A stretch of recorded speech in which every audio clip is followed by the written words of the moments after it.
Welcome, everyone. I'm Theo Papaioannou, Professor of Politics, Innovation and Development at the Open University, and it's great pleasure to welcome Thanos, Fragkandreas, to this seminar. Thanos is a senior lecturer in entrepreneurship at the University of Westminster, and he's also director of the Center for Innovation Management Research at Birkbeck, the University of London.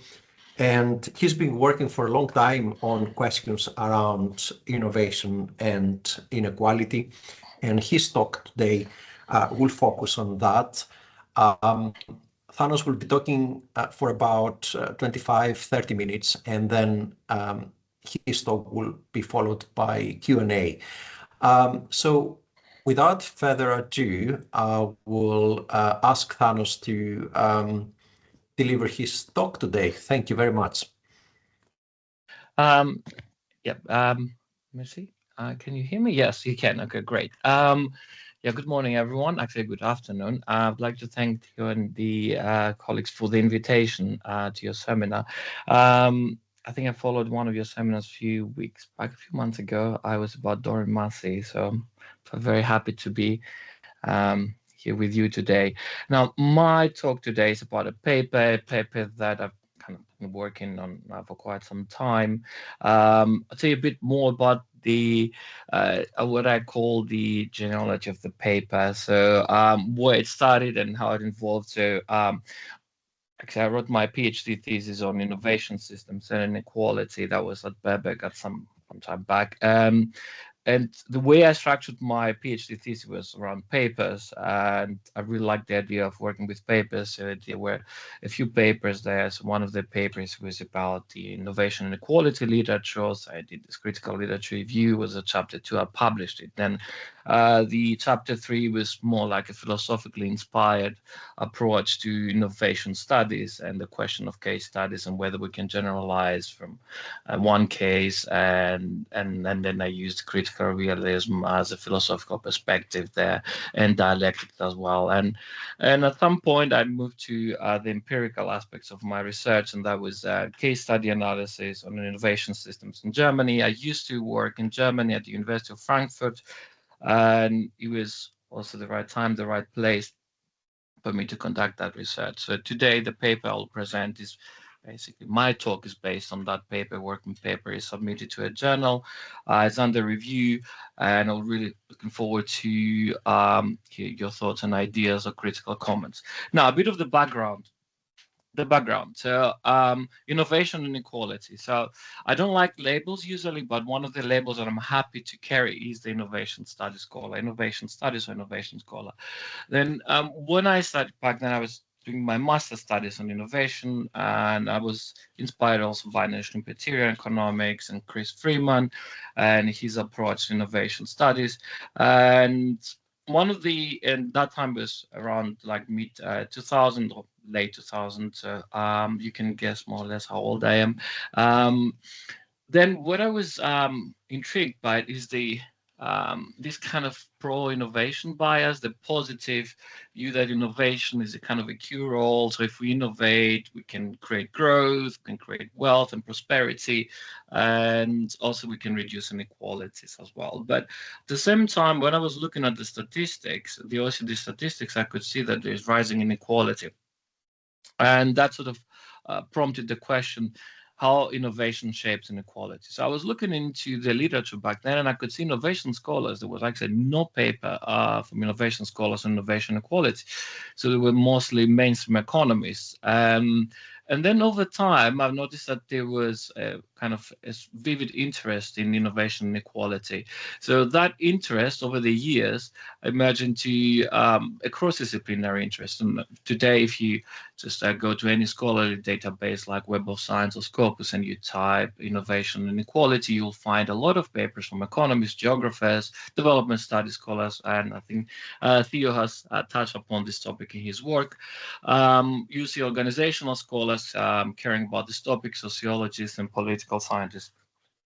Now, so over time, what I've noticed is that the focus from innovation reduce inequality shifted to innovation is almost equal to inequality. So there seems to be a consensus in the literature that innovation, or in particular technological innovation, is a driving force of rising inequalities in contemporary capitalist society. So I conducted a systematic literature review, a critical one, and it's published in Prometheus Critical Innovation Studies Journal. And there I identified several gaps, what is missing in that literature, and a few other things, like there is kind of a discipline, I would say, based influence on the findings. So economists are more likely to agree that innovation leads to inequality, but development scholars are less likely. They're more likely to show that innovation reduces inequality. So that was one of the interesting aspects as well. But another interesting aspect that I spotted when I conducted that literature review of 166 studies is that the literature is contradictory in many respects. It's fragmented.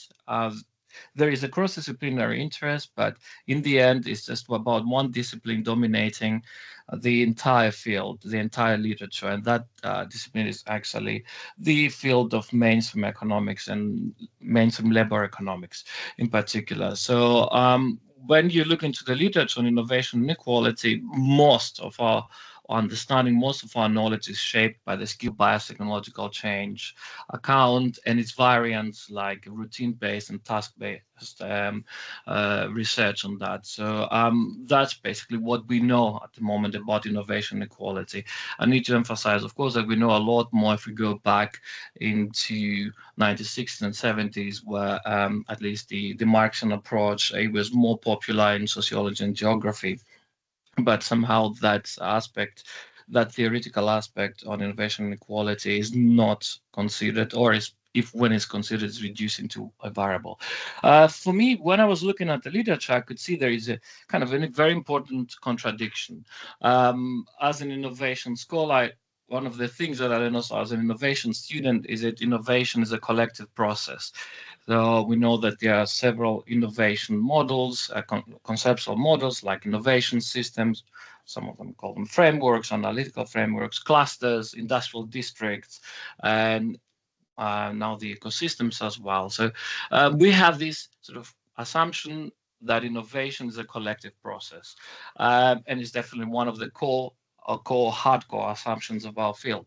At the same time, when we look into the literature, we see that there is no research on how these collectivities of innovation actors shape inequality.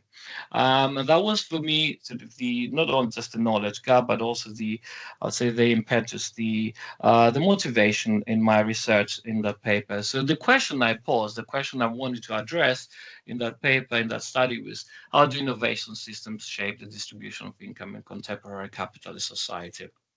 Now, to answer that question, obviously, we can address it in many different ways, and I'm here referring to logics of science or models of science. It could be in an inductive way. We can conduct several case studies and then develop a grounded theory.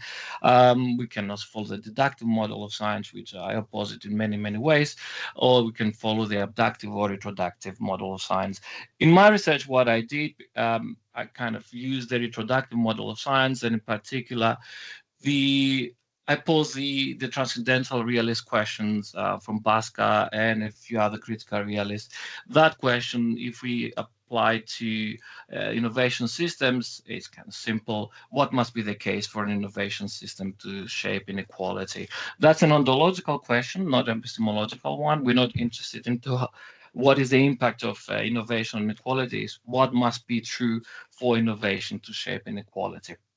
One aspect of retroductive research is the theorizing aspect. So in retroductive research, we not so much neglecting what we already know about the topic we investigate. We don't neglect that, and we move directly to the empirical. And so what we do, we re-theorize, we reconceptualize what we know, we reconceptualize the current stock of knowledge in a creative way, and we develop kind of conceptual models, sort of prototypes of reality, and what we assume as reality, and then we use those models to guide our empirical analysis and the search for mechanisms. So what I did in that paper, reconceptualize the innovation systems literature, and then the answer that I posed to the realist question, what must be the case for an innovation system to shape inequalities, are certain preconditions. The first one is, if you look on the left of the screen, is a precondition one. We do know that innovation systems can act. They are social structures, and they can act on their own. They can't think. So agency is key. Is a classic agency structure interaction here. But what is important for innovation is that we need to innovate constantly, because that's the nature of the capitalist system. Is not Innovation is not a static phenomenon in the capitalist system. It's a dynamic process. So there must be a coevolution between the innovation agents in an innovation system and the structure of that system. So when that happens, that what we know also from Schumpeter is that there are a lot of creative destructive challenges. For instance, when innovation is faster, we know that it poses a lot of challenges to firms, entrepreneurs, employees, policymakers, civil society organizations. And we do know that innovation in that process, the process of innovation, when it's rapid, we know that the life cycle of innovation is also shorter. So we constantly engage in these creative destructive challenges, the Schumpeterian challenges, for instance, destroying skills, creating skills. And these are the way I describe them in the paper, and inspired also by critical realism. These are tendencies. So those creative destructive challenges are tendencies towards inequality. They could also shape inequality in a negative way or in a positive way. So there are tendencies, but whether these tendencies will emerge into mechanisms depends on the strategic responses of actors in innovation systems. So, and of course here the structure of the system, the way an innovation system is structured because of its historical trajectory, it provides resources to actors to respond to the challenges in the innovation process. Now, when it comes to inequality, what is important is to understand that mechanisms are emerging. They're emerging from the interaction of precondition to create challenges and strategic responses. So when a strategy addresses a challenge, then a mechanism emerges, and that mechanism can shape inequality in positive or negative ways. So it can lead to rising or declining inequality. So there is contingency, and of course there is emergence there. So that tells us also that the question of causality, when it comes to the innovation and equality nexus, is a systemic issue, like a system-specific question. So that's basically the theorizing that applied. So now I need to speed up because I guess I'm a bit, yes, because I would like to focus on the mechanisms that I identified. So that's a case study analysis on the region of Braunschweig in Germany. You can see it here on the map. Is most of us don't know much about this region, but it's regarded one of the most innovative regions in Europe. It was the top 2 region in the R&D scoreboard, and at some point, I think it was in 2021, nearly 8% of the regional GDP was dedicated to R&D. But also, we know R&D is one of the narrow ways of measuring innovation, but when we look at like a more kind of holistic approach to measuring innovation, such as the Regional Innovation Scoreboard that contains around 16 different indicators, we can see that the region is very high performing. So the way I collected data, it was like selling different sources, interviews with regional policymakers, CEOs of important firms or startups, labor unions, technology transfer officers, innovation consultants in the region. And then I combined the insights I get from the interviews with organizational documents, annual reports of the firms, especially Volkswagen, because Volkswagen is headquartered in the region, is born and bred there, and news articles as well, and secondary statistics from the Eurostat and the studies, which is actually the German statistical service. Now, one of the questions that I is always posed to me when I present this work is, how do you identify mechanisms? And I think it's one of the reviewers in the paper as well. He was, or she was, posing that question. So data triangulation is key. So with data triangulation, we can identify some empirical aspects of mechanisms, but also less empirical aspects of mechanisms. Interviews help us in this way. So interviews provide the clues, some kind of early theories, proto-theories, half-baked theories of what might a mechanism be.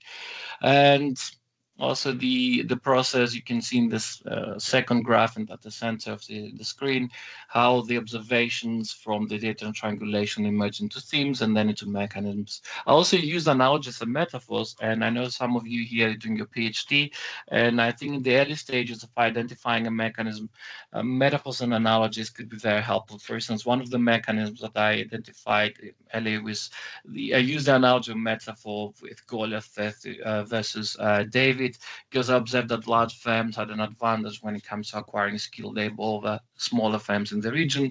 So that was interesting. And the causal necessity question is what once identified a configuration, I pose a question like to what extent that configuration explains the outcome. So if you answer the question in an affirmative way to a large extent, that is causal necessity. And then that's a question that realists usually pose when they identify a mechanism.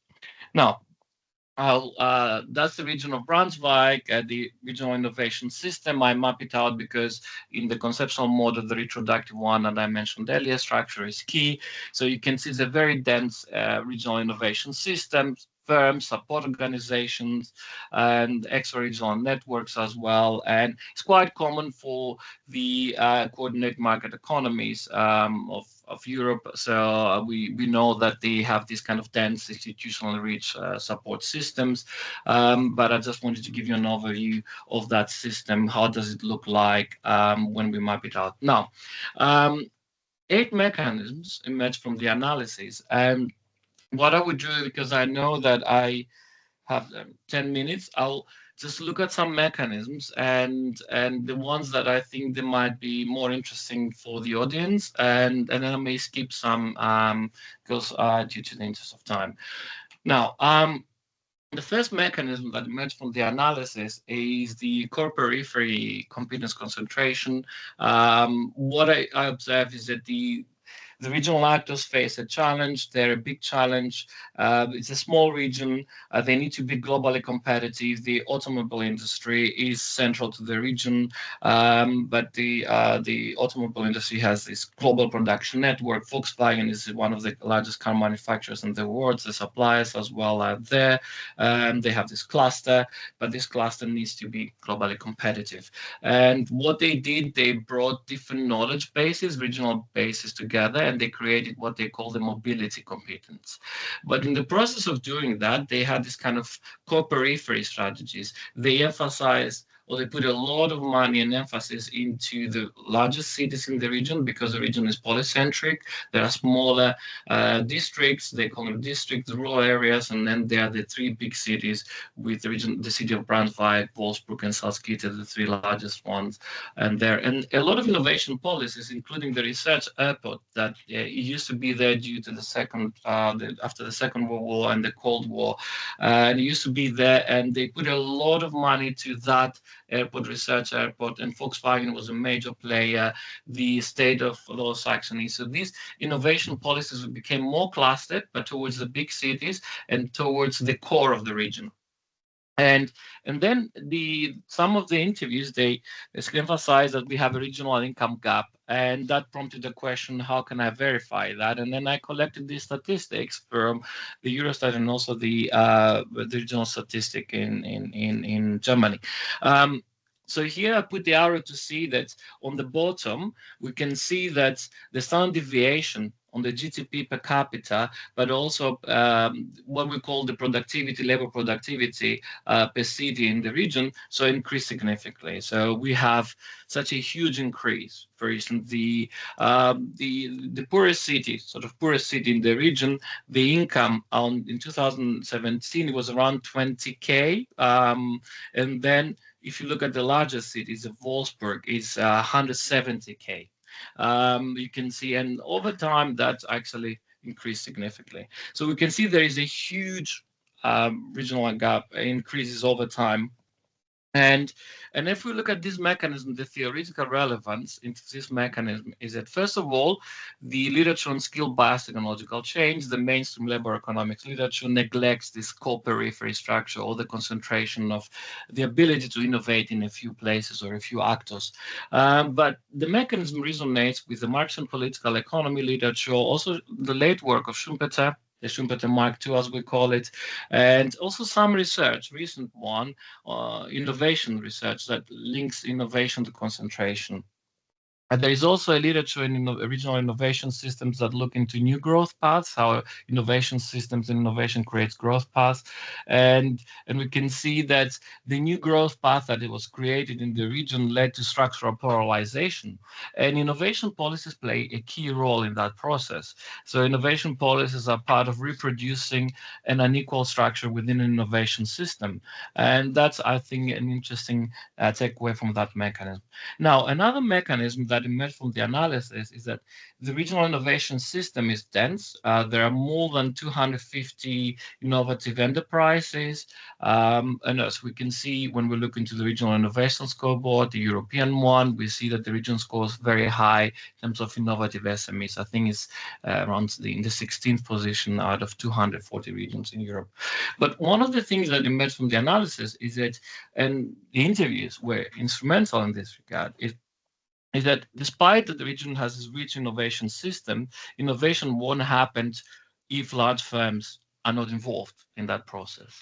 And then that also, the question that for me was like first to establish that, is it true that those large firms are so important? Yes, in the interviews, but what is the evidence? I got more evidence, for instance, patent statistics. I could see that Volkswagen was patenting around 7,000 pounds per patents a year. And then there was more evidence. Then I started to look into the annual reports and look into the distribution of income within those firms. And then what I observed that over time, I had the figures, but I couldn't include them in this slide, is that I observed that the top directors, the board of directors, and the CEOs of those firms, the large firms in the region, quadrupled their income. An example, it would be the CEO of Volkswagen in 2005 was earning 2.5 million euros. In 2020, that jumped to 12 point. So it was the relation between the average employee of the Volkswagen, which is one of the largest car makers and one of the most unionized car makers. 90% of the employees are member of the labor union. So the CEO earned in 2020 around 250 times the average salary of the employee. And then also there were the question of statistics, what happens in the region. And then what I found, the income statistics I collected, I could see that the employees who earn over 125, the percentage of those increased by 220 in the region compared to Germany, which was 140%. So you can see there is like higher growth in terms of high income in the region. The number of taxpayers reporting over 125k in euros, it was much higher in the region than in in Germany. Now, again, this mechanism is elusive to the most popular perspective in the literature on innovation systems, the skill bias technological change. When we look at that literature, the mainstream labor economics literature, there is no link between innovation and top income inequality. So with usually we don't see that. But also in innovation studies, we haven't considered that.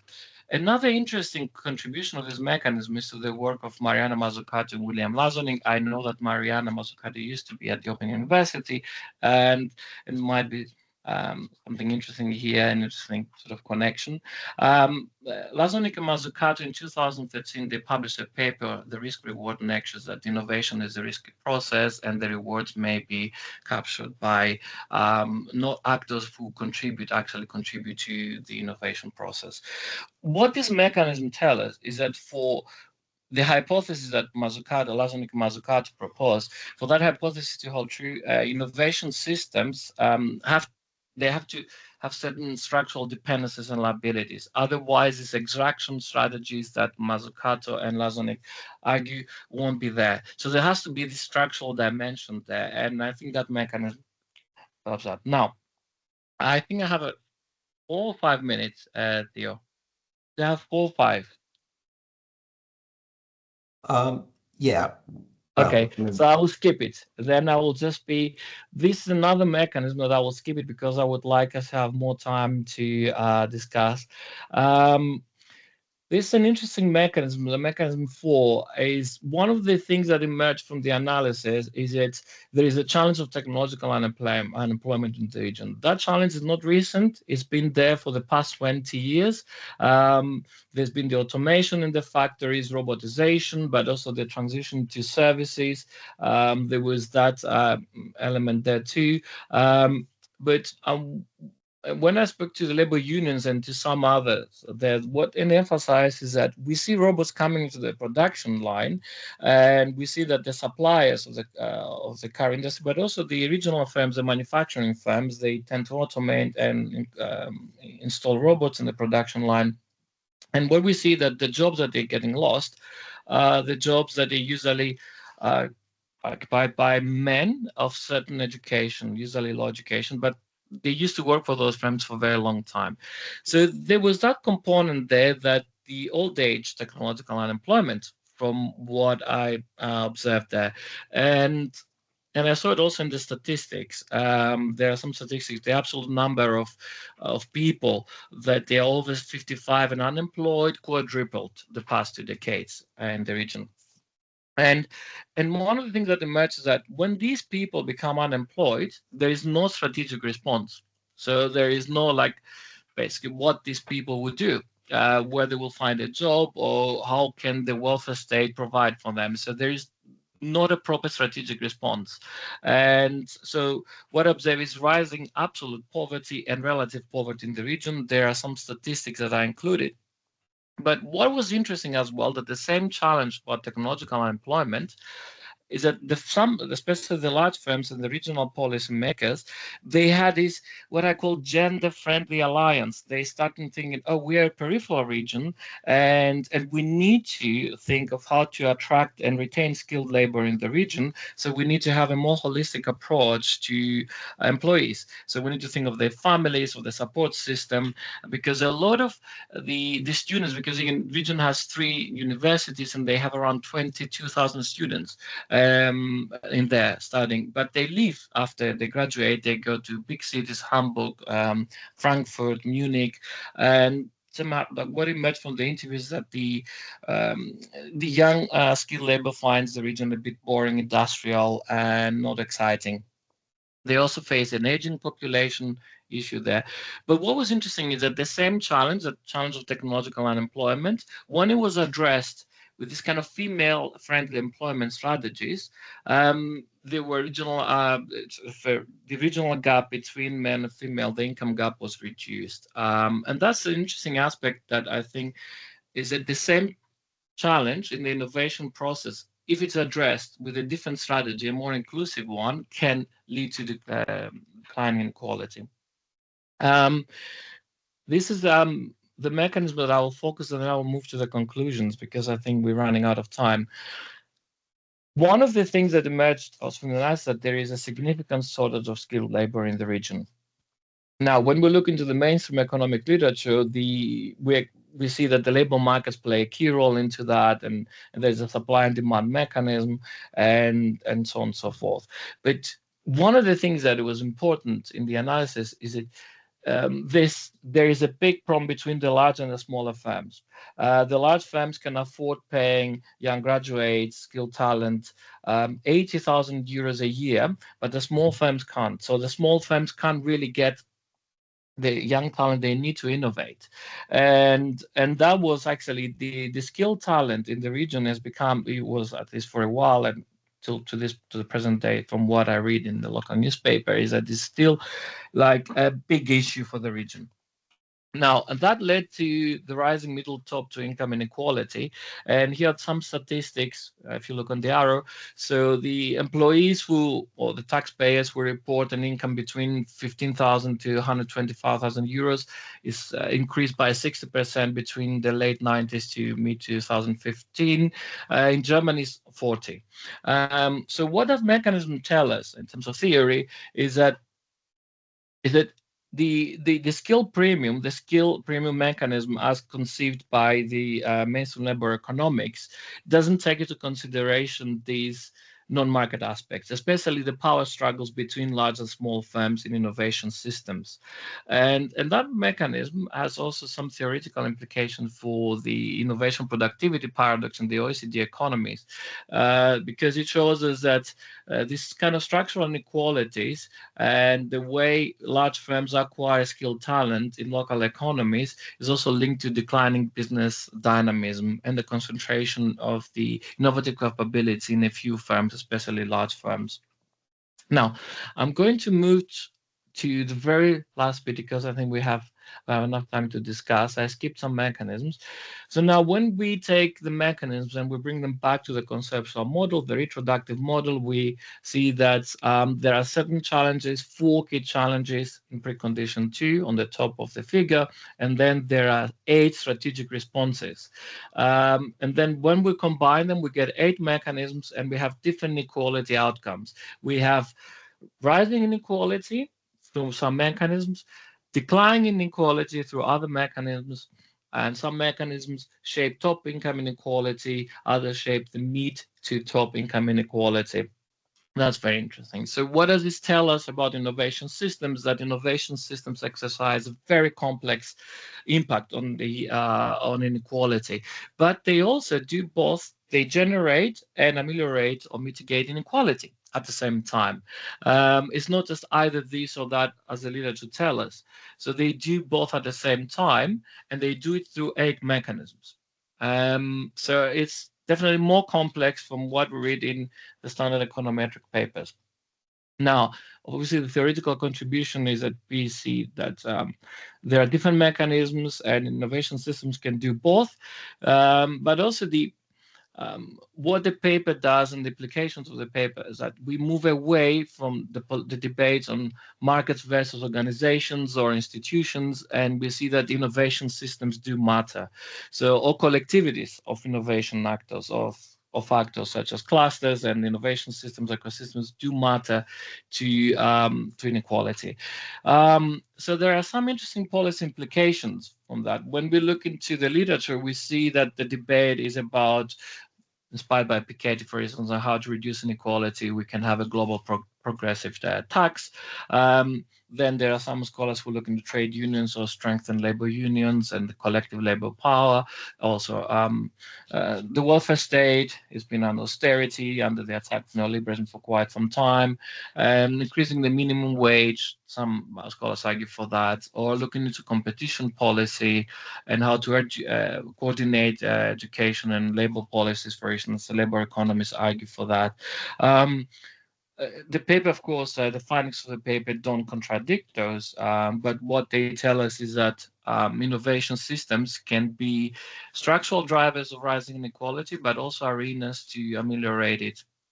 And an important aspect that emerged from the analysis is that when firms and universities and the government, the local government in that innovation system and civil society organizations work together on a challenge, then innovation tends to reduce inequality. So I call this strategic alignment or strategic coalition. So perhaps might not be the right term, but this is one of the policy implications that emerge from the analysis, especially for the 2 mechanisms that, or 3 mechanisms that reduce inequality. What I observe is when the actors in the innovation system, the focal actors come together, they work together, then innovation is more likely to reduce inequality.